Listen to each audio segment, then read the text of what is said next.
परंपरा का आगाज किया है, उसकी शुरुआत की है राष्ट्रीय पर्व के अवसर पर, जब वे देश को संबोधित करते हैं स्वाधीनता दिवस के अवसर पर। नमस्कार, बहुत बहुत स्वागत है आपका। हरियाणा देख रहे हैं आप, मैं आपके साथ अर्पिता सिंह। आजादी के इस जश्न पर सीधा आपको लिए चलते हाथी और सुनाते हैं सीएम सैनी इस वक्त क्या कुछ कह रहे हैं।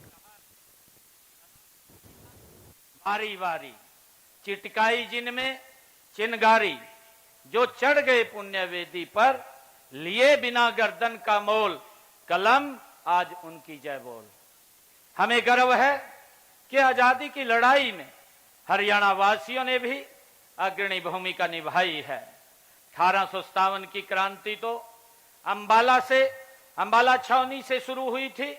इस क्रांति के शहीदों की स्मृति को चिरस्थायी बनाने के लिए अंबाला में 22 एकड़ भूमि पर अंतर्राष्ट्रीय स्तर का एक शहीदी स्मारक बनाया गया है। यह नई पीढ़ियों को देश के लिए त्याग, सेवा और कुर्बानी की प्रेरणा देता रहेगा।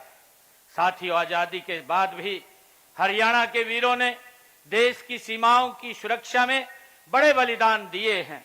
हमारे वीर जवानों ने 1962, 1965 व 1971 के विदेशी आक्रमणों तथा ऑपरेशन कारगिल युद्ध के दौरान वीरता की नई मिसाल पेश की है।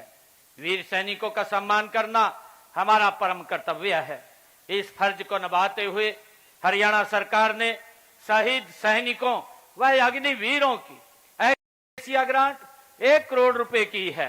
दिव्यांगता की स्थिति में 35 लाख रुपए तक दिए जाते हैं। शहीदों के 423 आश्रितों को नौकरी भी दी है।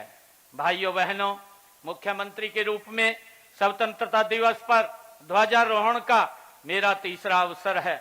मेरा परम सौभाग्य है कि मुझे हरियाणा के नए बने 23वें जिले हांसी में ध्वजारोहण का ये अवसर मिला है। मैं यहाँ के नागरिकों को जिला बनने की हार्दिक बधाई और शुभकामनाएं देता हूँ। हमने हांसी को विकसित क्षेत्र बनाने के लिए इसे जिला बनाया है। इस जिले में प्रशासनिक कार्यों के सुचारू संचालन के लिए अब तक 471 पद स्वीकृत किए गए हैं। यहाँ के 50 बिस्तर वाले अस्पताल को अपग्रेड करके 100 बिस्तर का बनाया है। विकास कार्यों को गति देने के लिए लोक निर्माण विभाग के नए मंडल और उपमंडल स्थापित किए गए हैं। साथियों, वीरभूमि हांसी का इतिहास ये गौरवशाली रहा है। कभी हिंदुस्तान की दलहीज के रूप में विख्यात हांसी के लोगों ने 1857 में प्रथम स्वतंत्रता संग्राम के दौरान महान बलिदान दिए हैं। यहाँ की लाल सड़क अंग्रेजों के नरसंहार की आज भी साक्षी है। अंग्रेजों ने यहाँ आजादी के अनेक मतवालों को गिरडी फेर कर कुचलवा दिया था। साथियों, आप यह भी जानते हैं कि 1857 में हांसी के लाला हुक्मचंद कानूगो और मिर्जा मुनीर बेग को अंग्रेजी शासकों ने फांसी के फंदे पर उनके मकान के सामने लटका दिया था। उनकी यातनाएं यही नहीं रुकी। धर्म पर चोट करने के लिए लाला हुक्मचंद को दफनाया गया और मिर्जा मुनीर बेग को जलाया गया। मैं इस वीर भूमि को नमन करता हूं। भाइयों बहनों, आजादी के इस पर्व पर हम अपने उन राष्ट्र नायकों, सीमा प्रहरी सैनिकों, वैज्ञानिकों, अन्नदाता किसानों, उद्यमियों, मेहनत कश कामगारों के प्रति भी गहन कृतज्ञता व्यक्त करते हैं, जिन्होंने अपनी प्रतिभा, साहस, मेहनत के बल पर भारत को दुनिया की बड़ी शक्ति के रूप में कर दिया है। आजादी का यह पावन पर्व उपलब्धियों का जश्न मनाने का दिन भी है। हमारा सौभाग्य है कि आज देश का नेतृत्व कर्मयोगी, कर्तव्यनिष्ठ, दूरदर्शी और यशस्वी प्रधानमंत्री श्री नरेंद्र मोदी जी कर रहे हैं। वे एक तपस्वी की भांति राष्ट्र सेवा में लगे हुए हैं। इसी का परिणाम है कि पिछले 12 वर्षों में देश की तस्वीर बदली है, लोगों की तकदीर बदली है। हमें गर्व है कि अब भारत दुनिया की सबसे बड़ी शक्तियों में शामिल हो गया है। एक समय था जब भारत दुनिया से तकनीक मांगता था। आज हम अपनी उन्नत तकनीक के बल पर न केवल मिसाइलें बना रहे हैं, बल्कि हमने सूर्ययान, चंद्रयान और मंगलयान जैसे मिशन भी पूरे किए हैं। भाइयों बहनों, मई 2025 में ऑपरेशन सिंदूर के दौरान दुनिया ने हमारी स्वदेशी तकनीक और हथियारों की ताकत देखी है।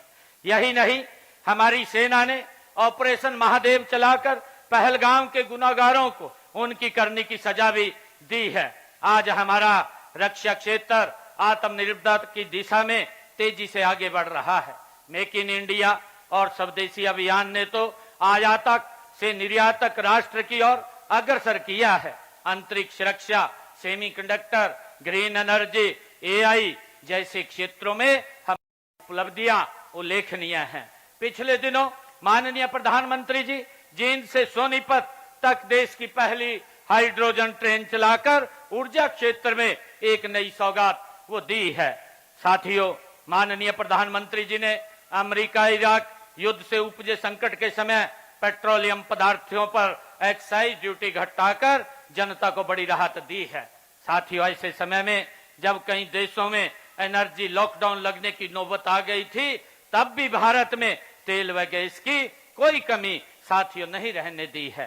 भाइयों बहनों, राष्ट्र की इस प्रगति यात्रा में हरियाणा प्रदेश का भी महत्वपूर्ण योगदान है। पिछले 12 वर्षों में हरियाणा ने विकास के हर क्षेत्र में कीर्तिमान स्थापित किए हैं।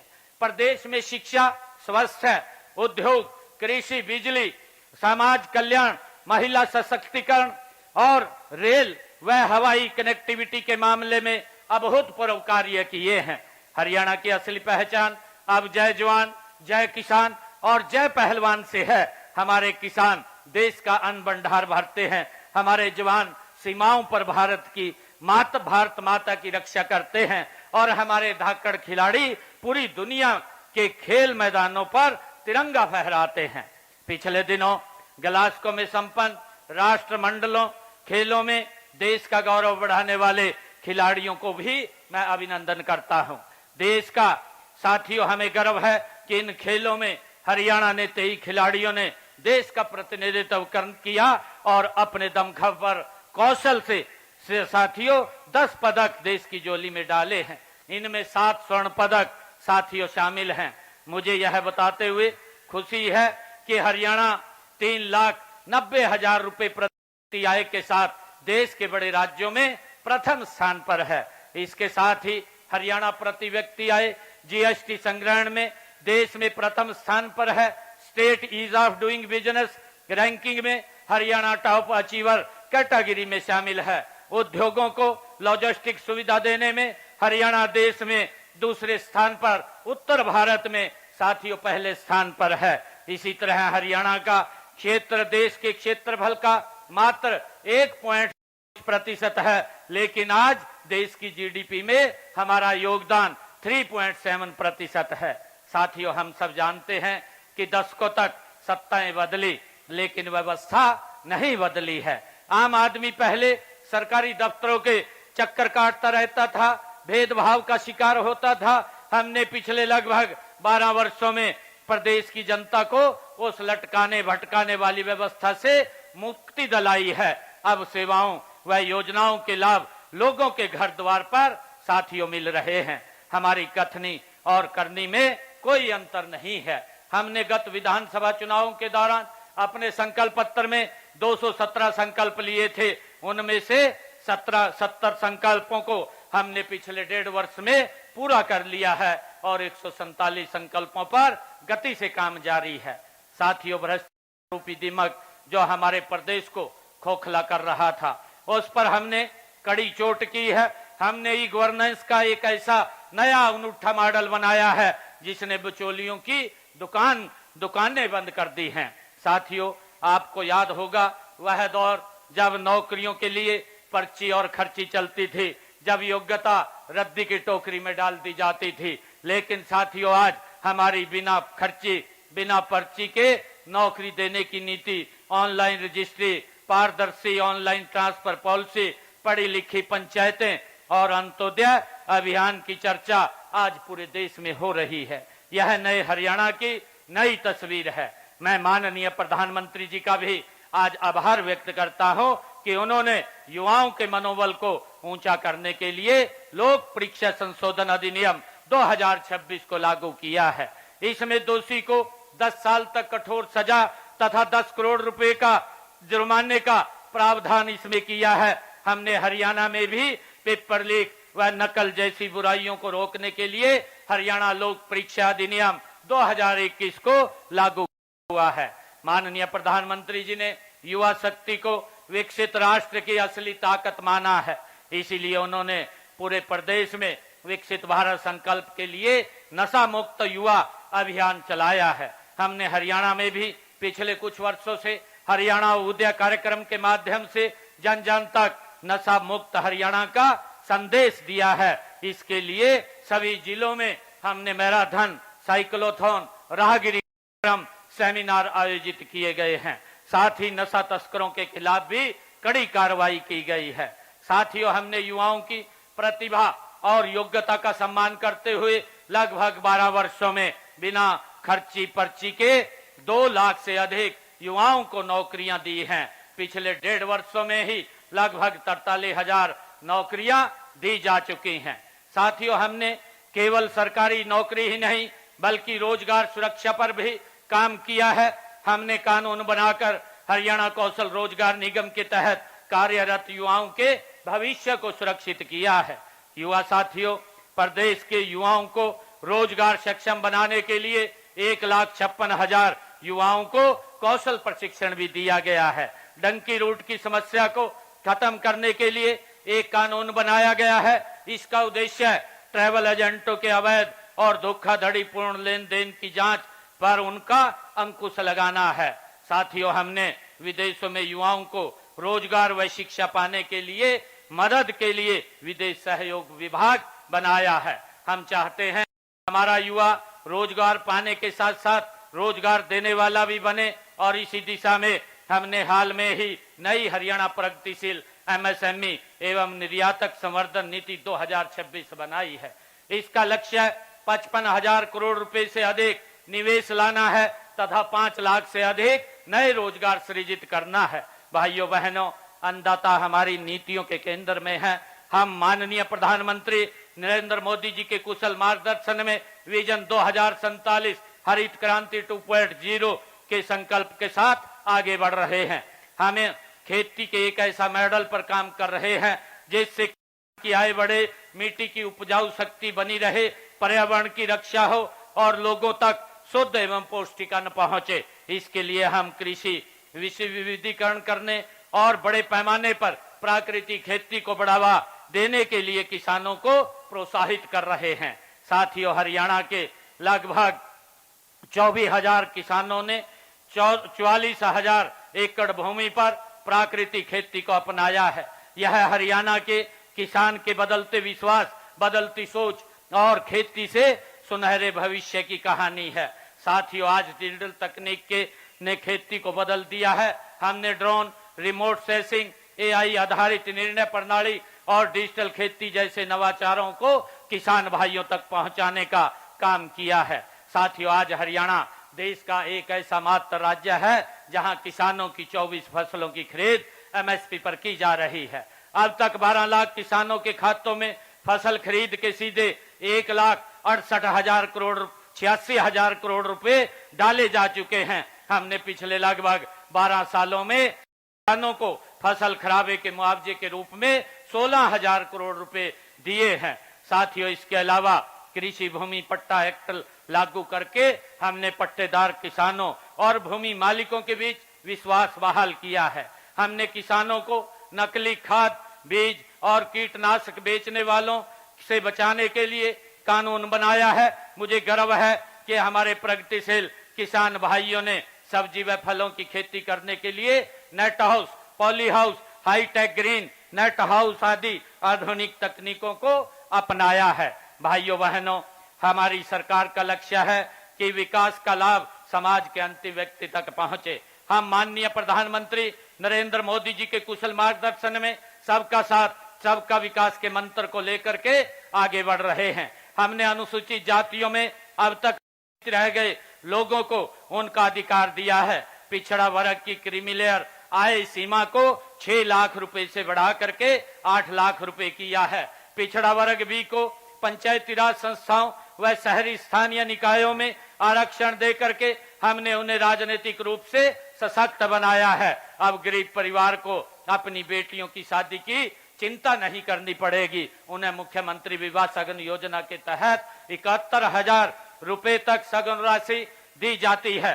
गरीब के सिर पर अपनी छत हो, यह सपना करने के लिए प्रधानमंत्री आवास योजना के तहत 1,56,000 मकान दिए हैं। साथ ही मुख्यमंत्री आवास योजना के तहत शहरों व गांवों में लगभग 32,000 गरीब परिवारों को प्लाट भी दिए हैं। साथियों, हमने सामाजिक सुरक्षा पेंशन बढ़ा करके 3,200 रुपए मासिक कर दी है। दिव्यांग पेंशन का दायरा बढ़ाते हुए इसका लाभ 10 अन्य श्रेणियों को भी दिया गया है। साथियों, पीएम सूर्य मुफ्त बिजली योजना के तहत अब तक 1,53,000 सोलर सिस्टम लगाए जा चुके हैं। दयालु योजना के तहत 83,536 परिवारों को 3,152 करोड़ रुपए की आर्थिक सहायता भी दी जा चुकी है। प्यारे प्रदेशवासियों, शिक्षा, खेल, स्वास्थ्य के क्षेत्र में हमने ऐतिहासिक कार्य किए हैं। हर 20 किलोमीटर पर एक कॉलेज तथा हर 10 किलोमीटर पर एक पीएम श्री या संस्कृत मॉडल स्कूल स्थापित किया है। खेलों का जिक्र होते ही हरियाणा का सीना साथियों चौड़ा हो जाता है। मैंने पहले ही ग्लासगो राष्ट्रमंडल खेलों की उपलब्धियों का जिक्र किया है। इससे पहले हमारे खिलाड़ियों ने पेरिस ओलंपिक 2024 में देश द्वारा जीते गए 6 में से 5 पदक साथियों जीते थे और टोक्यो ओलंपिक 2020 में भी साथियों भारत द्वारा जीते गए 7 पदकों में से 4 पदक हरियाणा के खिलाड़ियों ने जीते थे। इसी तरह राष्ट्रीय व अंतर्राष्ट्रीय प्रतियोगिताओं में हमारे खिलाड़ियों ने अपनी प्रतिभा का लोहा मनवाया है। साथियों, इन उपलब्धियों का श्रेय हमारे खिलाड़ियों की अथक मेहनत, उनके माता पिता के त्याग और हमारी सरकार की खेल नीति को भी जाता है। साथियों, इस नीति के तहत हम पदक विजेता खिलाड़ियों को 6 करोड़ रुपए तक नगद इनाम और सरकारी नौकरी देते हैं। हम खेलों के लिए अति आधुनिक इंफ्रास्ट्रक्चर विकसित कर रहे हैं। हम देश के माननीय प्रधानमंत्री जी के फिट इंडिया विजन को साकार करने के लिए हर गांव में जिम खोल रहे हैं। अब तक ग्रामीण क्षेत्रों में 382 इंडोर जिम खोले जा चुके हैं। स्वास्थ्य के क्षेत्र में हमारी उपलब्धियां साथियों सराहनीय रही हैं। आज प्रदेश में 18 मेडिकल कॉलेज हैं, जिनमें से 12 पिछले 12 वर्षों में बने हैं। इसके अलावा 5 मेडिकल कॉलेज निर्माणाधीन हैं।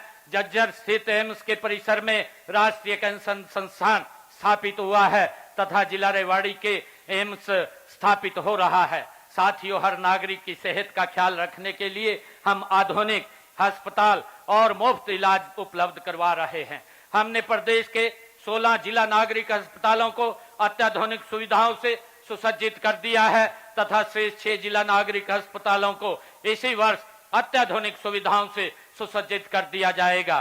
साथ ही प्रदेश के प्रत्येक सरकारी अस्पताल मेडिकल कॉलेज में किडनी के लिए निःशुल्क डायलिसिस सुविधा भी सुनिश्चित की गई है। साथियों, बीमारी अमीरी और गरीबी देखकर नहीं आती है, इसलिए हमने ऐसी व्यवस्था की है कि धन के अभाव में कोई भी गरीब इलाज से वंचित नहीं रहेगा। आयुष्मान भारत चिरायु योजना के तहत हमने अब तक लगभग 30 लाख लोगों को 4,226 करोड़ रुपए की राशि से मुफ्त इलाज कराया है। माताओं, बहनों, महिलाएं हमारे समाज की सबसे बड़ी शक्ति हैं। इनका सामाजिक, आर्थिक व शैक्षणिक उत्थान हमारी सर्वोच्च प्राथमिकता है। इसी दिशा में दीनदयाल लाडो लक्ष्मी योजना के तहत बहन बेटी हर माह 2100 रुपए वित्तीय सहायता दी जा रही है। अब तक लगभग 10 लाख बहन बेटियों को 2,042 करोड़ रुपए की राशि दी जा चुकी है। हमने संकल्प लिया था कि महिलाओं को अतिरिक्त प्रोत्साहन देकर स्टार्टअप में उनकी भागीदारी 45% से बढ़ा करके 60% की जाएगी। आज मुझे आपको यह बताते हुए हर्ष हो रहा है कि हरियाणा में महिलाओं के नेतृत्व वाले स्टार्टअप 50% का ये आंकड़ा छू चुके हैं। गरीब महिलाओं को रसोई के धुएं और महंगाई से राहत देने के लिए हम हर महीने हर घर हर गृहिणी योजना के तहत 500 रुपए में गैस सिलेंडर हम दे रहे हैं। यह लाभ प्रदेश के लगभग 15 लाख परिवारों को मिल रहा है। साथियों, महिलाओं को नेतृत्व के अवसर प्रदान करने के लिए हमने उन्हें पंचायती राज संस्थाओं में 50% प्रतिनिधित्व दिया है। सांस्कृतिक रूप से भी महिलाओं को जोड़ने के लिए प्रदेश भर में महिला सांस्कृतिक केंद्र खोले जा रहे हैं। अब तक 500 केंद्र खोले जा चुके हैं। बहन बेटियों को वो शिक्षा देने के लिए प्रदेश में खोले गए 83 कॉलेजों में 32 लड़कियों के हैं। आज पोस्ट ग्रेजुएट तक हमारी बेटियां मुफ्त शिक्षा साथियों ले रही हैं। भाइयों बहनों, उद्योग हमारी अर्थव्यवस्था का है और रोजगार का बड़ा साधन भी है। साथियों, हमने औद्योगिक विकास को गति देने के लिए ईज ऑफ डूइंग बिजनेस और एक बेहतरीन इकोसिस्टम साथियों तैयार किया है। हमने प्रमाण पत्र, लाइसेंस और अनुमति देने में अड़चन पैदा करने वाले अनेक पुराने नियमों और जटिल प्रक्रियाओं को खत्म कर दिया है। आज हरियाणा में निवेशकों को 150 से अधिक सेवाएं ऑनलाइन प्रदान की जा रही हैं और उन्हें सभी स्वीकृतियां भी 12 दिनों में देना सुनिश्चित किया गया है। हमने हाल ही में मेक इन हरियाणा औद्योगिक नीति 2026 तथा 9 अन्य सेक्टरल नीतियां लागू की हैं। इनके माध्यम से अगले 5 वर्षों में 5 लाख करोड़ रुपए के नए निवेश आकर्षित करने का तथा 10 लाख नए रोजगार के अवसर सृजित करने का लक्ष्य रखा है। साथियों, मुझे बताते हुए खुशी हो रही है कि इस नीति के प्री लॉन्च कार्यक्रम 110 कंपनियों के साथ 1,10,000 करोड़ रुपए के निवेश प्रस्ताव MOU भी हुए हैं, जिनमें 24,350 करोड़ रुपए के 4 विदेशी निवेश संकल्प भी शामिल हैं। साथियों, हम प्रदेश के हर क्षेत्र में उद्योग लगा रहे हैं ताकि क्षेत्रीय संतुलन खत्म हो। IMT खरखौदा में मारुति सुजुकी के सबसे बड़े प्लांट का उद्घाटन देश के यशस्वी प्रधानमंत्री आदरणीय नरेंद्र मोदी जी के कर कमलों से हुआ है। वहीं पर सुजुकी के मोटरसाइकिल प्लांट का एलाय व्हील प्लांट भी बनने जा रहा है। गुरुग्राम में ग्लोबल सिटी प्रोजेक्ट के रूप में 1000 एकड़ में मॉडर्न टाउनशिप बन रही है। नारनौल में लॉजिस्टिक हब, हिसार में मैन्युफैक्चरिंग क्लस्टर और सोहना में इलेक्ट्रॉनिक्स पार्क विकसित किया जा रहा है। साथियों, हमारी इन्हीं प्रोत्साहन योजनाओं का ही परिणाम है कि आज हरियाणा देश विदेश के निवेशकों की ये पहली पसंद बन गया है।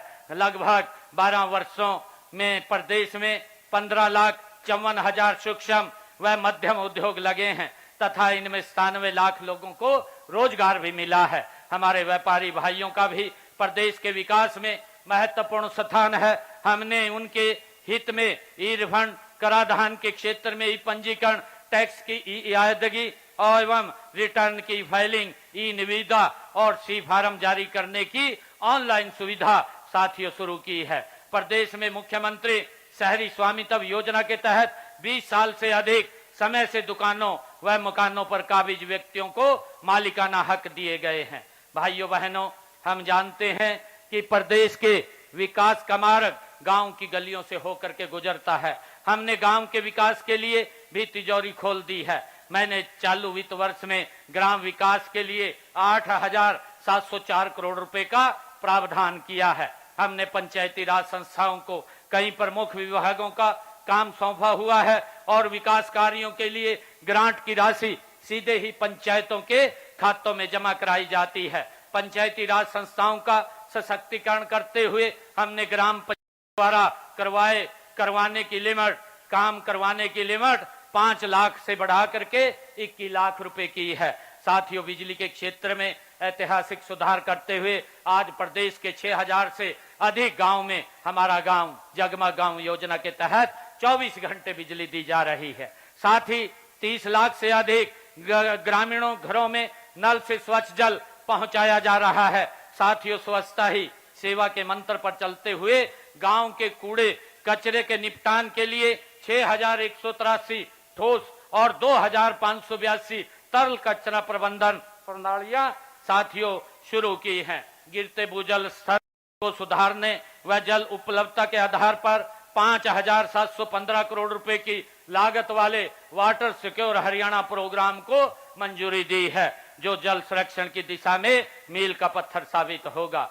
गांव में अब 996 अटल लाइब्रेरी खोली जा चुकी हैं। चालू वित्त वर्ष में 1000 नए अटल पुस्तकालय खोले जाएंगे। साथियों, हमने श्यामलात भूमि पर रहने वाले को 2004 की कलेक्टर दर के केवल 1.5 गुना मूल्य पर भूमि खरीदने का अधिकार साथियों दिया है। अनेक पात्र परिवार दस्तावेजी कठिनाइयों के कारण आवेदन नहीं कर सके थे। उनकी सुविधा के लिए हमने आवेदन की अंतिम तिथि बढ़ाकर 16 जनवरी 2027 कर दी है। प्रदेश में 98% से अधिक गांव ओडीएफ प्लस बन चुके हैं। माननीय प्रधानमंत्री जी ने मनरेगा को और प्रभावी बनाने के लिए वीबीजी राम जी योजना शुरू की है और इसके तहत हरियाणा में हर ग्रामीण परिवार को साल में 125 दिन की मजदूरी आधारित रोजगार गारंटी हेतु बजट में 610 करोड़ रुपए का प्रावधान भी किया है। भाइयों बहनों, शहर किसी भी प्रदेश के विकास का साधन होते हैं। हमने शहरों में विकास कार्यों को गति देने के लिए शहरी स्थानीय निकायों की शक्तियों का विकेंद्रीकरण किया है। मेयर के चुनाव को प्रत्यक्ष करवाना हमने शुरू किया है और इससे जनता की सीधी भागीदारी बढ़ी है। साथियों, गुरुग्राम, फरीदाबाद, सोनीपत, हिसार और पंचकुला के समग्र विकास के लिए हमने मेट्रोपॉलिटन डेवलपमेंट अथॉरिटी का भी गठन किया है। हमारा प्रयास है नागरिकों को सभी शहरी सेवाएं आसानी से मिले। इनके लिए हमने ऑनलाइन बिल्डिंग अप्रूवल से लेकर के संपत्ति करके डिजिटलीकरण तक हर प्रक्रिया को सरल बनाया है। साथियों, हमने 3124 अवैध कॉलोनियों को नियमित किया है ताकि वहां रहने वाले लाखों लोगों की बुनियादी सुविधाएं साथियों उनको मिल सकें। भाइयों बहनों, आज हरियाणा समृद्धि की एक नई मिसाल लिख रहा है। प्रदेश में इंफ्रास्ट्रक्चर का तेजी से विकास हुआ है। मुझे यह बताते हुए गर्व हो रहा है कि देश के यशस्वी प्रधानमंत्री आदरणीय नरेंद्र मोदी जी ने पिछले 12 वर्षों में हरियाणा को 1 लाख करोड़ से अधिक लागत की परियोजनाओं की सौगात दी है। पिछले लगभग 12 वर्षों में हरियाणा में 22 नई राष्ट्रीय राजमार्ग घोषित किए गए हैं, जिनमें से 14 का काम पूरा हो चुका है। प्रदेश के हर जिले को राष्ट्रीय राजमार्ग से जोड़ा जा चुका है।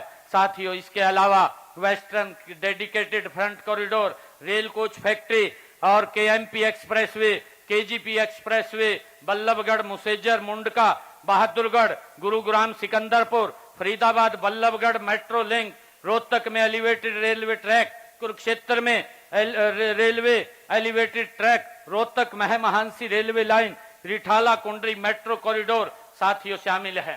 साथियों, महाराजा अग्रसेन हवाई अड्डे से सेवाएं भी शुरू की गई हैं, जिनमें हिसार और आसपास का क्षेत्र अब सीधे देश के हवाई नक्शे से पर आ गया है। साथियों, हिसार से अयोध्या, दिल्ली, जम्मू कश्मीर और जयपुर से सीधी उड़ान शुरू हो चुकी है। हरियाणा प्रदेश में पिछले 12 वर्षों में 28,651 करोड़ रुपए की लागत से 43,703 किलोमीटर लंबी सड़कों का सुधार किया गया है। इसके साथ ही 2,534 करोड़ रुपए की लागत से 2,417 किलोमीटर लंबी नई सड़कों का निर्माण भी किया गया है। साथियों, इसके अलावा प्रधानमंत्री ग्राम सड़क योजना के तहत प्रदेश में 1,886 करोड़ रुपए की लागत से 3,477 किलोमीटर लंबी सड़कों का निर्माण किया जा चुका है। भाइयों बहनों, संत महात्मा गुरु और महापुरुष न केवल हमारी अमूल्य धरोहर हैं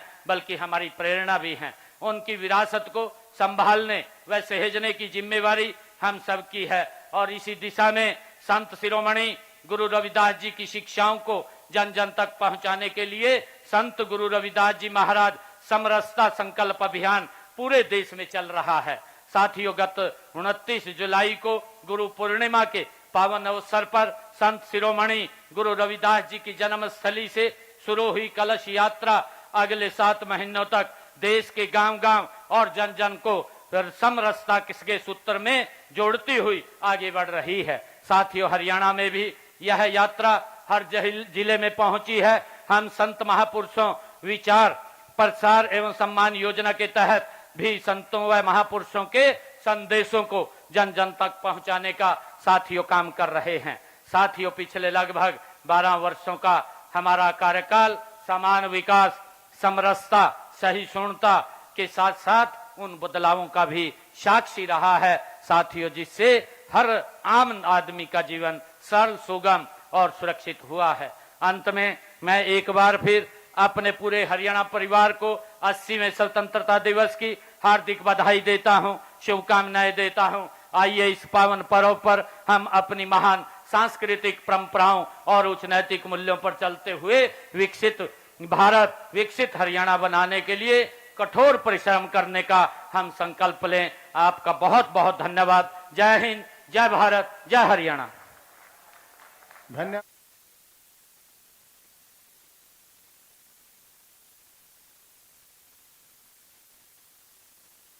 खबर आपको बता रहे हैं, इस वक्त झांसी में जश्न आजादी मनाया गया।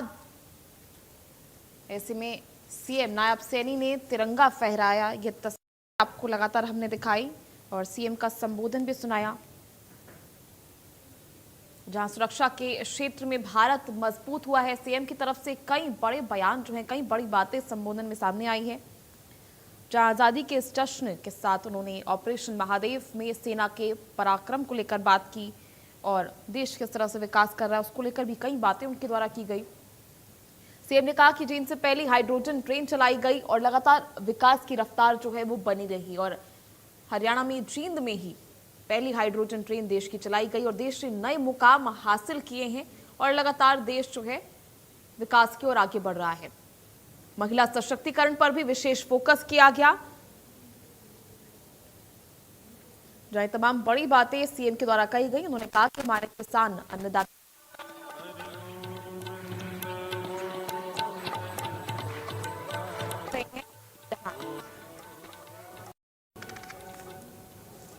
सीएम नायब सैनी इस वक्त आपको दिख रहे हैं।